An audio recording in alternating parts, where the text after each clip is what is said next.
E eu aqui, e estou um pouco menos atrasado do que na semana anterior, mas estamos aqui hoje para falarmos sobre o quinto episódio de The Boys. Cara, do quinto episódio da quinta temporada, por quê? Por que esse episódio tinha que ser assim? Por quê? Né? Por que tinha que ser assim? Eu não consigo entender. Eu não consigo entender quem teve essa ideia.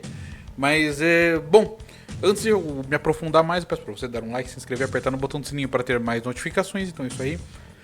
Vamos lá. Bom, a primeira coisa que eu tenho que falar sobre esse episódio cara, a gente tá no finalzinho, assim, ó, essa apresentação assim, do episódio, digamos assim. E a gente tá no finalzinho aí da saga The Boys, né? E os caras estão perdendo tempo. Assim, o episódio anterior já perdeu muito tempo, né? Eles estão lá, vão lá invadir o Ford Harmony, não consegue nada e tudo mais. Então já perde algum tempo. Porém, como eu fiz inclusive 2 vídeos a respeito, né? Você pode ter ali pistas de como derrotar o Homelander. Você pode ter ali coisas interessantes acontecendo. Aqui eu não vejo nenhum motivo para esse episódio ser como é. E esse episódio tem algumas coisas que fazem ele ficar assim simplesmente insuportável. Mas vamos aí por cada parte. O nome do episódio, basicamente o conceito do episódio é ponto de vista, em que a gente está majoritariamente do ponto de vista dos vilões aqui, né? Do ponto de vista da VOT. A gente vê ali um pouco do Homelander, um pouco do Soldier Boy, um pouco da Espoleta. Eu já vou falar mais sobre a Espoleta, um pouco ali sobre o The Deep, né? O Profundo e o Black Noir. Então a gente vê ali um pouco sobre cada um desses personagens, ali a perspectiva deles ali dentro desse quadro final. Ao mesmo tempo, com a galera ali do Rio e o Butcher, a gente só tá vendo filler, basicamente. Aquilo ali é só Slice of Life, né? É o episódio da praia do anime. É tipo isso daí que tá acontecendo ali naquele momento ali com os The Boys mesmo, né? Então vamos focar aí no que importa, já que os The Boys é só uma piadinha, ali tem uma piada ali recorrente com o Homelander e tudo mais. Tanto faz, né? Eu vou ignorar isso porque, beleza, eles querem mostrar essa parte dos vilões e o foco é esse, e os heróis estão ali mais só pra complemento. Vamos começar do que é do pior pro melhor do episódio, né? Pior coisa do episódio, né? Eu vou dividir em 3 partes basicamente isso aqui, não, 4 partes isso aqui. Pior coisa do episódio, né? Pior coisa, eu ia dizer que tinha a ver com o Profundo, mas não tem. Cara, ou assim, ou esse episódio tá mentindo pra gente, ou não faz sentido nenhum isso. Então a gente tem a Sábia e a Ashley conversando numa sala em um certo momento, eu preciso comentar isso. E nessa conversa delas, a Sábia tá tentando convencer a segunda personalidade da Ashley a ler a mente do Soldier Boy para entender qual é a pira dele. Por outro lado, a gente tem outra coisa aí, em que a Sábia vai tentar convencer elas, e para convencer elas ela tenta falar qual que é o plano dela, né? E tudo bem, eu já vou falar mais sobre esse plano, mas assim, pelo que eu saiba, ela já falou versões desse plano diferentes para outras pessoas, então pode ser que ela esteja mentindo aqui. Supondo que ela não esteja mentindo, só que eu acho que ela está mentindo por causa de umas coisas dos trailers, mas supondo que ela não esteja mentindo, esse é o plano mais imbecil que já foi feito e eu não faço ideia do porquê. Então assim, ela tá com raiva do mundo porque aconteceu coisas na vida dela, ali a avó dela acabou falecendo ali, ela não pôde salvar a avó dela e por isso ela quer destruir o mundo, basicamente esse é o plano dela. E como que ela quer destruir o mundo? Ela quer que os humanos e os supers guerreiem, entrem em guerra, só que assim, primeira coisa que é importante dizer de quanto essa ideia é idiota. A maioria dos supers do universo do The Boys não são lá tão supers assim. A maioria deles não tá nem no nível do. Não tá nem no nível do Black Noir. A maioria deles não tá nem no nível da Starlight ali de supers muito mais fracos. Assim. A maioria dos supers são bem fracos. O próprio Butcher consegue matar vários deles com uma barra de ferro. Então não tem sentido. Não tem sentido essa ideia dela. Isso não é criar uma guerra, porque não tem supers o suficiente também. Tem alguns milhares de supers no mundo, assim. Vamos supor, assim, chutar muito alto. Vamos supor que tem 100 mil supers, sei lá. não é o suficiente para ser uma guerra, e a maioria, sei lá, 99% deles tem poderes inúteis, e os outros que não têm poderes inúteis para uma guerra, ou pelo menos, né, para serem relevantes num contexto desse, eles são muito poucos, e provavelmente a humanidade ia conseguir facilmente dominar eles, assim como eles dominaram o Soldier Boy. Precisou de meia dúzia de pessoas para dominar o Soldier Boy, então não faz sentido. Até os russos conseguiam dominar ele, prender ele lá. Então não tem sentido. Assim, não tem sentido. E eu não gostei nada disso. Eu acho que essa é a pior coisa do episódio, porque tem uma expectativa em cima da Sábia há muito tempo, assim, e por muito tempo ela tem o pior tipo de revelação, assim, para planos. Inclusive minha crítica, por exemplo, com Bleach, que é um anime, né? Que é o seguinte: tem dois tipos de formas de você escrever um personagem que seja para ser mais inteligente, né? Um deles é com planos mais assim, mais mirabolantes, como esse caso, em que o personagem basicamente não tem nada a ver com nada e no final fala: haha, isso aqui foi na verdade parte do meu plano. E essa é uma forma que não é tão legal de escrever. Para você escrever desse jeito, precisa soar como se fizesse sentido aquilo. Então, por exemplo, o Aizen no Bleach, você sente que não tudo que ele fala, porque tem bastante bobagem ali também, mas você sente que as coisas que ele vai dizer ali fazem sentido. Aqui, a Sábia não tem acesso a muitas partes do suposto plano dela, então é muito estranho a forma como tudo isso aí interage. Aí a gente vai para a próxima parte, que é um pouco melhor, mas é tão ruim quanto, é muito próximo de tão ruim quanto, que é a parte do Profundo e do Black Noir, né? Cara, outra coisa que eu não faço ideia do porquê tá nesse episódio. O negócio da Sábia, o que me incomoda é o resultado, né? Então, assim, o plano que ela falou não tem sentido, né? A preocupação dela de saber o que o Soldier Boy quer faz sentido, mas o plano dela final de que ela só quer estar num bunker lendo não faz sentido. Agora, esses dois, eles me irritam de outro jeito. É porque é uma perca de tempo. Por que eu tô vendo isso? Ninguém se importa com esse novo Noir e ninguém se importa com o Profundo. Ninguém se importa com nenhum dos dois. O Noir antigo tinha algum charme, por assim dizer, porque tinha algumas piadas não verbais ali, né? Tipo, fisicamente do personagem. Mas esse Noir aqui é um cara novo ali que ele não teve tempo ali de se estabelecer tanto assim na temporada anterior, apesar de aparecer bastante. E aqui, igualmente, tá ligado? Ele começou no começo da temporada sem falar nada, todo mundo criando teorias e tudo mais, pra nada, e agora ele tá numa treta com o Profundo, que ironicamente, isso que eu acho mais doido, é a mesma treta, exata mesma treta que tinha entre o Soldier Boy e o Black Noir original. E daí o Profundo aqui faz o papel do Soldier Boy nesse caso, né? Em que o Black Noir ele tá meio que cansado do rolê que ele tá fazendo e ele quer viver outras coisas ali como ator, enquanto o Profundo tá ali vivendo a vida dele de podcaster e cara ali do mundo masculinista e tudo mais. Ah, que merda! Eu não faço ideia do que a gente tá perdendo 10, 20 minutos de um episódio, sei lá, uns 10, 15 minutos de um episódio com um bagulho que não faz sentido. Não importa, cara. Não importa nem um pouco. Não importa pra quê. Não sei se chega a 15 minutos, mas pelo menos 10 minutos disso daí. Não interessa, tá ligado? Eu não tô nem aí pra o que o Profundo tá fazendo. Eu quero que o Profundo se exploda. Eu não sei por que você escondeu o Black Noir no começo da temporada, se agora ele é simplesmente o mesmo cara da temporada anterior, então não teve nenhuma mudança nesse sentido. Essa dinâmica de Soldier Boy e o novo Soldier Boy, entre muitas e muitas aspas, e o Black Noir novo ele quer sair dali, só que não pode, não faz sentido também. Pra quê? Pra quê? Tá maluco, tá ligado? Isso aqui não tem menor lógica. Eu quero que se exploda.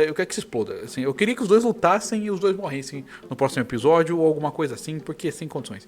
E aí a gente vai pra parte onde as coisas começam a ficar boas, mas não muito. Não muito, assim, porque tinha que ter alguma coisa pra piorar, né? Então, beleza. A gente chega aí no momento em que a gente vê... ali o Soldier Boy e o Homelander indo até a casa do Sr. Maratona para tentar encontrar pistas do V1, né? Tá, qual que são os problemas aqui? Né? Primeira coisa é que por que o Soldier Boy tá ajudando o Homelander? Por que exatamente isso tá acontecendo? E por que o Homelander é tão fácil de derrotar assim, essa altura do campeonato? Então, peraí, até agora a gente já teve duas fraquezas do Homelander em 2 episódios. No episódio anterior, a gente teve o Homelander sendo, assim, ficando fraco por causa de radiação. Então a gente sabe que radiação funciona nele. Ou seja, a bomba atômica provavelmente funciona nele. Pra piorar, né, pra avançar assim mais nisso, agora a gente sabe que tem alguma substância química que também funciona pra abater o Homelander, ou pelo menos pra fazer ele dormir. Porque um personagem ali que é ali interpretado pelo Misha Collins faz o Homelander cair no chão. E tudo bem, essas cenas ali dentro da casa do Sr. Maratona tem algumas coisas interessantes, né? A primeira coisa interessante que tem é como eles estão criticando ali toda a Hollywood, né? Estão criticando de novo. Esse é um negócio meio recorrente a essa altura. Criticando as atitudes ali dos famosos e tudo mais, é uma coisa recorrente da série toda, mas ali é mais intenso, sendo que eles fazem ali uma referência ali com casos ali que aconteceram terríveis dentro de Hollywood, quando o Homelander vê ali que tem ali vários frascos de óleo ali na casa do Sr. Maratona, né? Que é uma coisa que lembra aí um certo cara aí que rolou coisas, né? Eu não quero falar disso porque é muito pesado e o YouTube também não gosta, pelo que diz a lenda. Então eu não vou comentar assim, mas você deve saber o que é. Então assim, tudo bem, né? Só que assim, não é só isso, né? Não é só esse comentário da origem das coisas que acontecem nos Estados Unidos ali com a Operação Paperclip ali, porque ele tenta mostrar esse tipo de coisa também, novamente, né? Não é só isso. Aqui tem uma coisa específica que é uma merda. Uma coisa específica que é uma merda. E essa coisa específica que é uma merda é que você tem vários personagens ali que são produtores de Hollywood. Inclusive o próprio Seth Rogen, que é um dos caras que está produzindo The Boys. E por alguma razão bizarra colocaram ele ali. O que é tipo assim, cara, pra quê? Eu entendo que The Boys tem bastante metalinguagem, mas isso é uma idiotice. E aí, beleza, esse cara,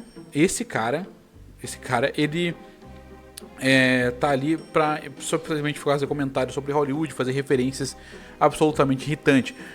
Pra piorar ainda mais, né, aqui tem ação, né, tem ação entre o Soldier Boy ali e o Sr. Maratona. O Sr. Maratona, ele é tão rápido quanto o A-Train, ou pelo menos muito próximo. E aqui, de alguma forma bizarra, ele não tem nenhuma habilidade de reação. Ele não consegue pegar impulso realmente pra fazer as coisas que ele quer, né? Ele perde momento toda hora. E ele não decide fugir, por exemplo. Ele sabe que o Soldier Boy é mais forte que ele, e ele tá meio que tretando com o Soldier Boy ali por zero motivos. Ele tem condições de fugir dali facilmente, não tem por que ele tá ali.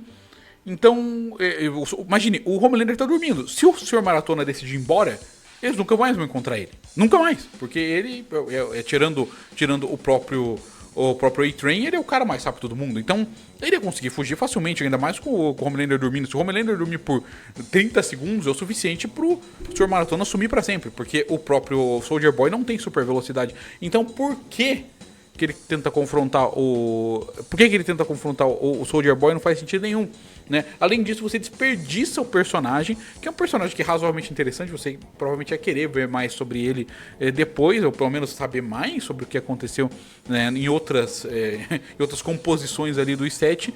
Mas não, você não tem isso, né? Por falar em set, eu tenho que fazer um pequeno comentário, um pequeno adendo aqui que eu não fiz nos outros episódios, que eu acho que é muito importante. O Soldier Boy fala como se ele fizesse parte dos 7 em algum momento. Só que ele nunca fez, porque os 7 não existiam antes do Homelander. Por que eu sei disso? Porque o próprio Soldier Boy, no auge dele, ele fazia parte da equipe Payback, que é uma paródia dos Vingadores. Enquanto o Homelander, ele é uma paródia da Liga da Justiça. Então, é muito estranho ele falar como se, não, porque, nossa, agora eu vou voltar a fazer parte dos 7. Como se fosse esse o rolê dele na época, sendo que não era assim. Mas isso é só um detalhe. Beleza, então essa cena aí acontece em que o Homelander cai e o Soldier Boy ajuda ele e salva ele. Por quê? Não tem o menor sentido. Tudo bem, o Homelander não matou ele no último episódio, que ele teve oportunidade e não matou ele. Mas isso não é o suficiente. Não é o suficiente pra ele não querer acabar com o Homelander. Então, assim, é muito fraco. Outra coisa que piora ainda mais, assim, é porque você imbeciliza o Soldier Boy.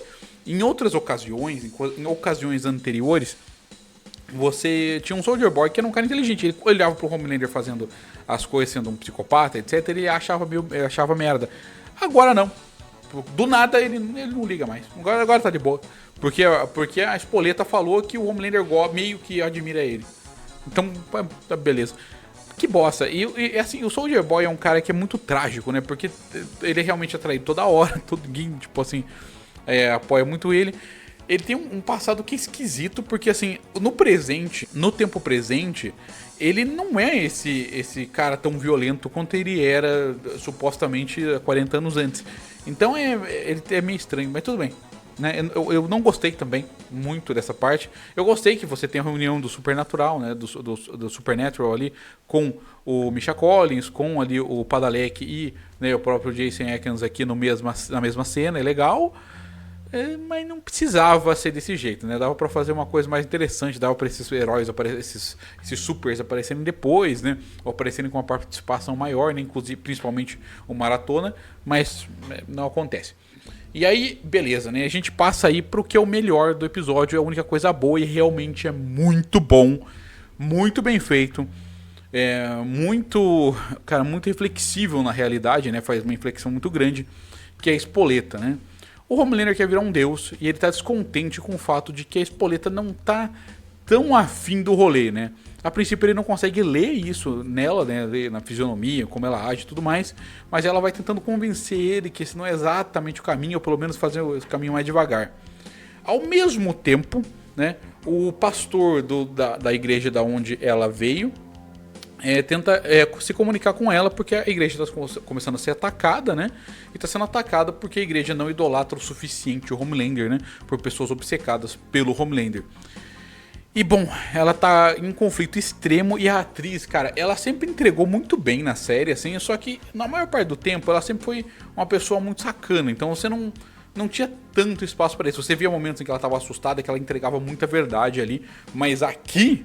Caramba, velho, o desespero dela de trair os seus próprios ideais em relação à igreja, o desespero dela, tanto o medo dela do Homelander, ao mesmo tempo que ela tá conflituosa com a coisa da igreja.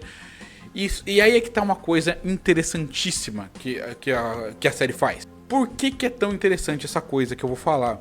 Porque no mundo ideal, no mundo de roteiros suaves e tudo mais, o que aconteceria? A Espoleta iria espoletar, digamos assim, e mandar o Homelander a merda e falar: não, eu não vou trair a minha religião, eu não vou trair a igreja tanto assim, isso não faz sentido e tudo mais. E aí seria morta desse jeito. Ou ia tentar atirar nele e ser morta do mesmo jeito, etc. Só que aqui ele dá uma reviravolta que é bem interessante, porque reflete muito o mundo real atual, né? Inclusive, principalmente, é claro, do país parodiado, embora também aconteça aqui, né, com o relativo do país parodiado. Então, o que acontece aqui? A Espoleta, ela larga os ideais da igreja em nome do Homelander, em nome do Lazarento. E quando ela faz isso, ela joga uma estátua de Jesus no lixo e, quando isso acontece, pouco tempo depois, o Homelander quer expulsar ela dos sete por ela. Ele diz que é porque ela estava duvidando dele, e porque talvez ela gostasse mais de Jesus do que dele. Olha que bagulho bizarro, e olha como é muito parecido com o que aconteceu recentemente, por exemplo, com a disputa lá com o Papa e tudo mais. Uma coisa que as pessoas reclamam muito do The Boys, que é esse comentário político. Primeira coisa, que a maioria das séries, a maioria das produções culturais vão ter comentários políticos, não são todos, mas a maioria, que tem alguma relevância pelo menos. E outra coisa que é importante se dizer, as pessoas talvez não gostem muito dessa coisa que o The Boys faz, porque ficam desconfortáveis com a realidade, né? E a realidade é essa. E bom, o que acontece depois disso, né? Ela é descartada pelo Homelander. Então ela larga tudo aquilo que ela acredita, ela destrói a igreja lá da onde que ela veio, ela larga completamente a religião e ela sempre tá dobrando a aposta. E você vai ver isso durante todo o momento em que ela tá na série, todos os momentos que ela tá na série, ela sempre dobra a aposta. Alguém chega pra dar meio que dar um chacoalho nela, ela dobra a aposta e continua fazendo merda. Alguém chega pra dar um chacoalho nela, ela vai lá e dobra a aposta de novo, e dobra a aposta de novo. E assim, eu fico com uma certa dor, porque eu sou bem empático com personagens e com ficção e no mundo real também. Então eu compreendo, compreender e entender assim como que funciona essa origem da Espoleta, né? E por que eu compreendo tão bem? Você vê ali, ela tem trauma ali da adolescência dela em relação a Starlight. E esse trauma dela colocou ela nessa posição em que isso é o que ela fazia já em coisas de conspiração e tudo mais, já era meio que o único lugar que ela tinha pra meio que brilhar, né? E, cara, é complicado. E daí ela quer continuar brilhando, ela quer continuar tendo esse brilho. E ela começa a sacrificar tudo em troca disso. E inclusive tudo e todos, porque muitas e muitas e muitas, milhares de pessoas morrem por causa dela. E, cara, ela vai lá e acaba morrendo também. E é foda, assim, é complicado. E é mais interessante ainda porque torna o Homelander um cara ainda mais imprevisível. Porque, assim, ele é um cara que ele não sabe o que ele quer, porque ele nunca vai estar feliz. Como tanto o A-Train falou, como o Stan Edgar falou, como a psicóloga lá, a psiquiatra lá que ele prendeu na sala lá com um monte de corpo falou, como o Butcher falou, vários personagens falaram pra ele que ele não vai ficar feliz, né? Porque nada satisfaz o cara. E aí, né, isso é interessante. Porque ele olha pra Espoleta falando e ele acredita nela e mesmo assim mata ela dizendo que, nossa, não, mas eu larguei tudo por você, etc. E mata ela. O que me parece que torna ele um cara ainda mais imprevisível, mais instável ainda. Porque a idolatria ele não faz mais diferença. O medo já é um negócio que também não satisfaz ele, porque nada satisfaz o cara. Então é uma coisa assim pra ver o que vem ali pra frente. Então, assim, vamos lá, fechamentos. A gente tem pelo menos três partes do episódio que são inúteis. Então, assim, pelo menos 30 minutos desse episódio podem ser descartados. Você pode pegar, editar, excluir, não vai fazer diferença nenhuma. Além disso, né? Mesmo as partes que fazem alguma diferença, elas não são tão bem feitas quanto, exceto a própria Espoleta. A Espoleta realmente é muito bom, todo o arco dela, né? E, cara... Eu detestei esse episódio. Eu não vou mentir, eu detestei esse episódio. Falta somente mais 3 episódios. E os caras gastaram mais tempo com bobagem, mais tempo pra tentar emplacar a série do Soldier Boy. O que, cara, pra quê, mano? Pra quê? O personagem já é popular. Você não precisa ficar gastando toda essa energia tentando fazer ele ficar mais popular. Isso não tem sentido nenhum. Então, por isso, a minha nota por episódio 5 da temporada 5 de The Boys é um... Ai, cara, é um 4 de 10. E, cara, ultimamente eu tô dando vários 4 de 10 aí em várias gravações que eu tô fazendo. Você vai ver aí nos próximos dias. Caramba, velho, não dá. Não dá, velho. Não faz sentido esse episódio. Esse episódio não tem sentido nenhum. E tudo bem, de novo, eu gosto muito. A parada, se fosse só a parada da Espoleta, esse episódio ganharia um 10. Se vocês conseguissem estender a história da Espoleta ali, com ela, sei lá, tretando com os caras que destruíram a igreja, arrebentando eles na porrada, ou qualquer coisa assim, já daria alguma coisa, mas não dá, não acontece nada, né? Eu tenho que dizer outra coisa também que é muito importante. A gente já tá 5 episódios pra dentro e a gente não vê nada do que tá acontecendo no mundo do The Boys. A gente só vê a perspectiva dos personagens ali e dá a impressão que o mundo tá muito bem. E isso é bizarro. Mas eu acredito, apesar do The Boys não ter orçamento, né? E isso é verdade, os caras gastam todo o dinheiro com o Anéis de Poder, que ninguém se importa, e com o The Boys que todo mundo quer ver, os caras não gastam nenhum centavo. Mas eu acredito que isso acontece por um bom motivo. Aqui a gente vê, né, o Homelander como uma figura do fascismo extremo, então provavelmente eles querem mostrar ali como essa figura consegue se esconder mesmo dentro de suas ações terríveis pelo país inteiro. É o que me parece, né? Inclusive no episódio 3, episódio 3, se eu não me engano, em que você tem lá o Coisa, né, do mundo do The Boys, e aquela garota gata, ela gata no sentido de ela é a mulher gato desse mundo, não no sentido de beleza. Ela vai lá e tá ali prendendo uma mãe. Eu acredito que... E ele é tudo colorido e tal. Acredito que meio que essa é a ideia, sabe? Como ele consegue falsificar a realidade, né? A questão do pós-verdade talvez seja esse uma das grandes coisas aqui. A IA também é trazida nesse episódio em um certo momento, mas não é muito relevante aí pro plot todo como é no primeiro episódio. Então é isso aí. Se gostou desse vídeo por algum motivo, razão, circunstância, peço você dar um like, se inscrever, apertar no botão do sininho para ter mais notificações e comenta aí o que você acha do episódio 5 de 5 do The Boys, né? E estamos chegando na reta final. Valeu e até mais.